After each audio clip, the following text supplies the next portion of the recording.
ეროვნული ბანკის ლარიზაციის პოლიტიკის ფარგლებში 1 ივლისიდან მორიგი რეგულაცია შევიდა ძალაში, მათთვის, ვისაც ლარში აქვს შემოსავალი, უცხოურ ვალუტაში მილიონ ლარამდე მოცულობის სესხის აღება შეიზღუდა. სავალუტო დაკრედიტების ზღვარი საქართველოში ბოლო წლების განმავლობაში ეტაპობრივად იზრდებოდა და თუ კი მაგალითად 2024 წელს ეს ზღვარი 200,000 ლარი იყო, უკვე დღეს ის მილიონ ლარს შეადგენს. აღსანიშნავია, რომ ამ დროისთვის საბანკო სესხებში დოლარიზაციის წილი დაახლოებით 42%-ის ფარგლებშია. პარალელურად ამისა, ბოლო თვეების განმავლობაში საბანკო სექტორში დაკრედიტების ზრდის ტემპი 13-14%-ის ფარგლებში ნარჩუნდება.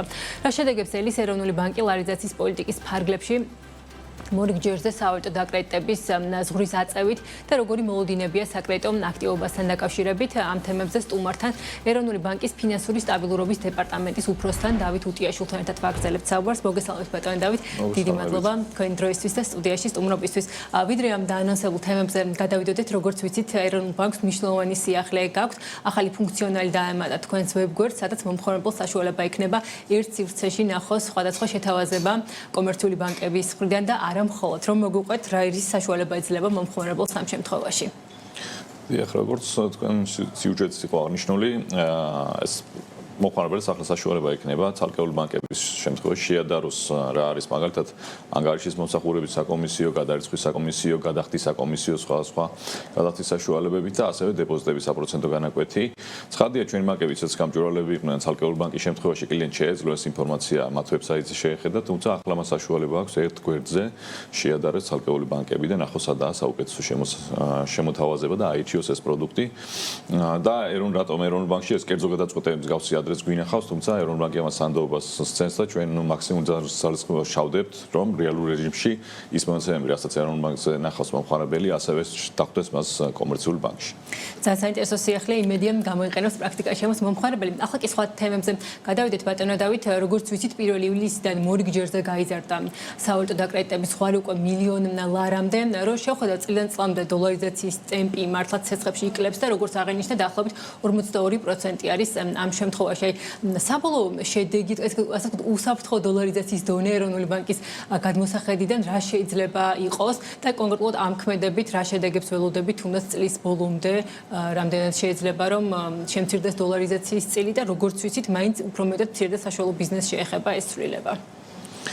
დიახ, და ეს ცვლილება ფიზიკურ პირებსაც ასევე შეეხება, მოგეხსენებათ ბინების ფასს მზარდი დინამიკა ჰქონდა და ახლა უკვე ვთქვათ 750,000-დან მილიონ ლარამდე მინის ფასი ქალაქის ცენტრალურ ბნებში, ჩვეული პრაქტიკა, ამიტომ მათ შორის იპოთეკურ სესხებსაც შეეხება, მაგალითად სტატისტიკა რო გითხრათ, 750,000-დან 1 მილიონ ლარამდე დაახლოებით 1000 სესხი გაიცემა წლიურად და აქედან მათი ნახევარი არის ფიზიკურ პირებზე, სულ ჯამში ეს პორტფელი არის დაახლოებით 220 მილიონ დოლარის ეკვივალენტი, რაც წლიურად ამ ზღვარში გაიცემოდა.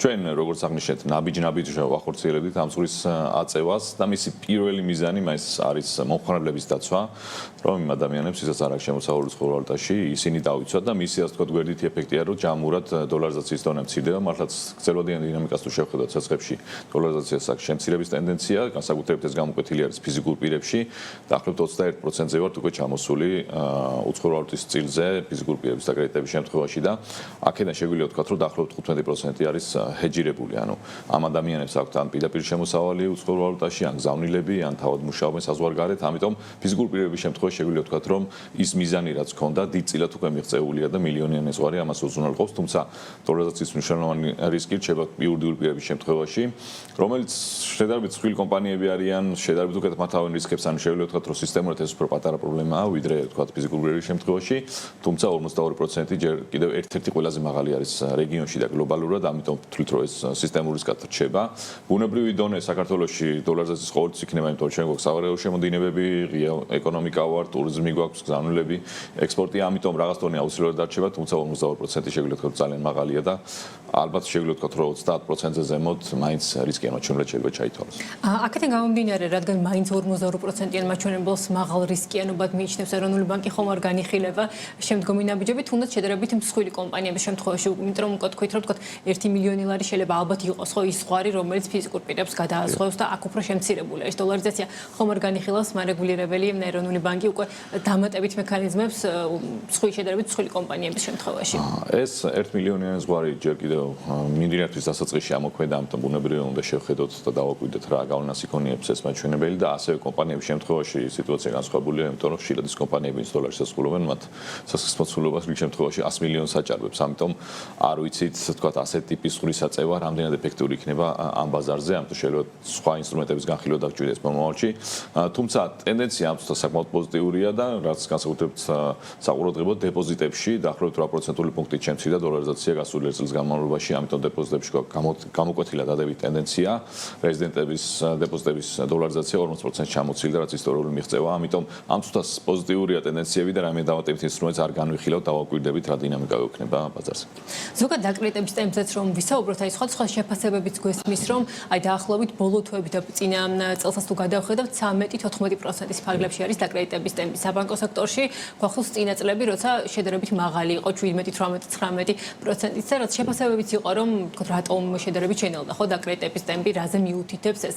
აი თავად მარეგულირების გადმოსახედიდან რამდენად ჯანსაღად მიმდინარეობს პროცესები, თქო იგივე თავად საბანკო სექტორის აცხადებდა, რომ აი მაგალითად თუ შევხედავთ შეიძლება ცირ და საშუალო ბიზნესის ცესხებში ისეთი მაღალი ზრდის ტემპი აღარ იყოს. თქვენ რა უყურებთ ამას შედარებით დაკრიტების ტემპის ზრდის შენელებას რისკად თუ ეს არის თქო იგივე შეიძლება ითქვას ბუნებრივი დონე ან თანაზომიერი ქვეყანაში არსებულ სხვა მაჩვენებლებთან მიმართებაში. დიახ, სწორედ ასეა, ჩვენ არ ვხედავთ ამას როგორც შენელებას, ჩვენ ხედავთ, რომ ის დაუახლოვდა მის მდგრად დონეს. ზოგადად ჩვენ მიგვაჩნია, რომ თუ სესხები იზრდება თანაზომიერად, როგორც იზრდება ჯამურად ნომინალური ეკონომიკა, პლუს დაახლოებით 2% ფინანსური სექტორის გაღრმავება, იმიტომ რომ ნენელა ფინანსური სექტორი ყოველთვის უფრო ჩქარა იზრდება ვიდრე დანარჩენი ეკონომიკა, დაახლოებით 2%-ული პუნქტით. დანარჩენს განსაზღვრავს ნომინალური ეკონომიკა. ნომინალური ეკონომიკის და ცოტა უფრო მაღალი იყო გასულ წლებში ვიდრე ახლა არის. ახლა ძალიან ძლიერია, მაშინ განსაკუთრებით მაღალი იყო, ამიტომ მაშინ ქონდა შედარებით მაღალი საკრედიტო ზრდა. ახლა 13-14% ფიქრობთ, რომ არის სწორედ ის მდგრადი დონე, რაც უზრუნველყოფს, რომ მომხმარებელს როგორც ესდება შემოსავალი და ახლობთ ისევ გაიზარდოს მისი ვალის ტვირთი, ამიტომ ეს არის მდგრადი დონე, აქ რისკებს ვერ ხედავთ. კომპოზიციას თუ შევხედავთ იპოთეკური სესხების და ცოტა დაჩქარდა, სამხმარებლო სესხების და კვლავ მაღალია, მაგრამ და გეთანხმებით რომ თქვა იგივე SME სექტორში შესაძლოა აქტივობა არის ცოტა უფრო დაბალი და მის წილია შესაძლოა ცოტა უფრო დაბალი ვიდრე ჩვენ ვისურვებდით. თუმცა ნუ ამ კუთხით ბაზარი განსაზღვრავს ყველაფერს, ხა ჩვენ ეროვნული ბანკის მანდატს გარკვეულწილად აღემატება, რომ ჩვენ ცალკეულ სექტორზე რაიმე შეღავათი დავაწესოთ ან ბანკებს რაიმე მოუწოდოთ, ამას ბაზარი განსაზღვრავს, თუმცა ცხადია სასურველი არ ყოველთვის რომ SME სექტორს კონდეს კიდევ უფრო მაღალი ზრდის ტემპი. ხომ არ განიხილავთ რამე თქვა თან ინსტრუმენტებს ან რაიმე ეს ეროვნული ბანკის მანდატს შეგვიძლია ვთქვათ, რომ აღემატება ჩვენ ცალკეულ სექტორზე რაიმე და მიმდინარე პრაქტიკა ისეთია, რომ ამას ბაზარი განსაზღვრავს სრულად. სარეზოლუციო ფონდზეც მინდა კითხოთ, სულ რამდენიმე დღის წინ იყო, ვთქვათ, შეხვედრა უწყობათა შორის ეროვნულ ბანკში, სადაც მათ შორის გაჟღერდა, რომ შეიძლება საკრედიტო ხაზი იყოს გამოყოფილი მსოფლიო ბანკისგან, აი ფონდის საჭიროებებისთვის, რომ განმარტოთ, როგორც ვიცით, ფონდი არის, ვთქვათ, საერთაშორისო პრაქტიკა, რომლის თანახმადაც თუ კი რაიმე ფინანსური სტაბილურობის რისკები დადგება, თქო ამ შემთხვევაში შეიძლება თქო აკუმულირებული თანხები იქნეს გამოყენებული, ხო? აი დღის წესრიგში ეხლა თქო რატომ შეიძლება დადგეს, რომ მსოფლიო ბანკისგან მივიღოთ საკრედიტო ხაზი, აი ამ მიზნობრიობისთვის რამე რისკებს ხედავთ თუ ეს რას პრაქტიკა არის ასეთი?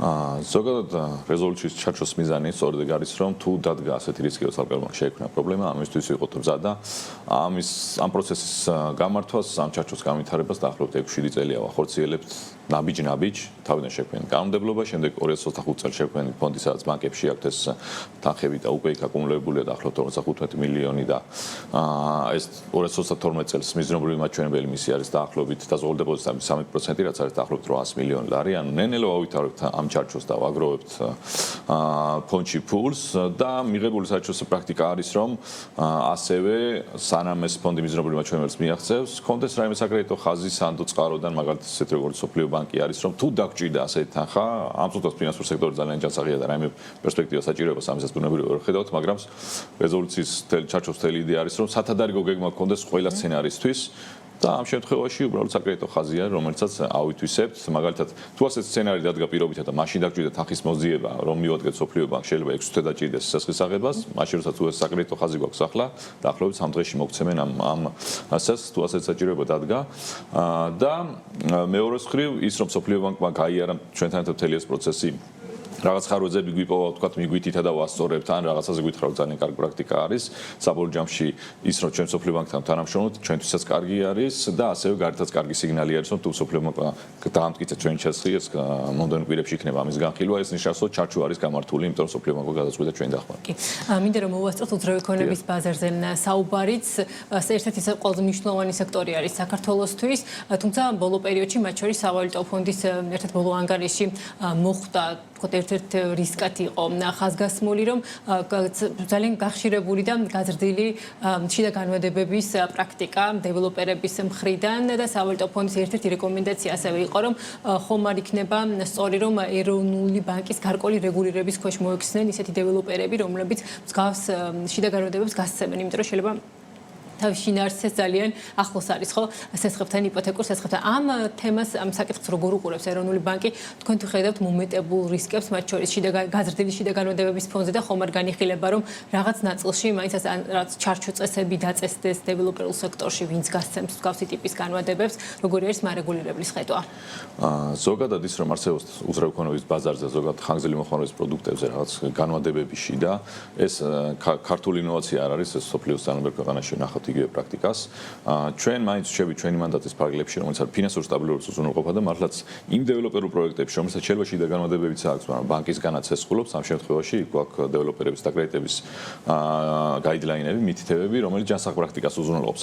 მაინც იქ სადაც ბანკია ჩართული, შეგვიძლია ვთქვათ, რომ ის პროექტები არის სრულად ჯანსაღი და რისკები არის ძალიან დაბალი, ანუ საბანკო სექტორი არის, ასე ვთქვათ, ამ რისკებისგან დიდწილად დაცული პირდაპირ და ფინანსურ სტაბილურობას აქედან საფრთხე არ უდგას. საფრთხე სადაც შეიძლება შეექმნას, ეს არის ალკოჰოლ მომხმარებელი, რომელსაც შეიტანა შესაძლოა არც ისე ჯანსაღ დეველოპერთან შეიძინა ბინა და აკეთებს შიდა განმადებას და ამას შექმნას პრობლემა. მაინც ეს უფრო მომხმარებლების დაცვის რისკია, ამიტომ ჩვენ გასულ წელს ვთქვათ, იგივე გარკვეული რეგულაციები იპოთეკების შევარბილეთ, როგორმე გვებიცგა ამ ხალხისთვის გამოსული ყრენ ფორმალურ საბანკო სექტორში და აქ აიღო ცესხი, თუმცა ჩვენ პრაქტიკებს ხედავთ, რომელიც შეიძლება ხშირ შემთხვევაში ძალიან ეგზოტიკურია, ვთქვათ 10 წლიანი უპროცენტო შიდა განმადება და როცა მომხმარებელს ამას თავაზობს დეველოპერი, მისთვის ძალიან ძნელია რაიმენერად ბანკიდან ენოხს ალტერნატივას, სადაც საპროცენტო განაკვეთი შეიძლება 12% იყოს. ამიტომ გვესმის ეს რატო ხდება, თუმცა ამ თვალსაზრისით ვერ ხედავთ, რომ ეს არის რაიმე სისტემური რისკი, რაც აქედან გამომდინარე ჩვენი მანდატის პარალელში რაიმე ჩარევის საჭიროებას ამ თვალსაზრისით ვერ ხედავთ, თუმცა მოუწოდოთ მომხმარებლებს, რომ იყვნენ ყურადღებით, ფრთხილად შეარჩიონ ის დეველოპერები, რომელსაც ხედავენ, რომ აქვს კარგი გამოცდილება,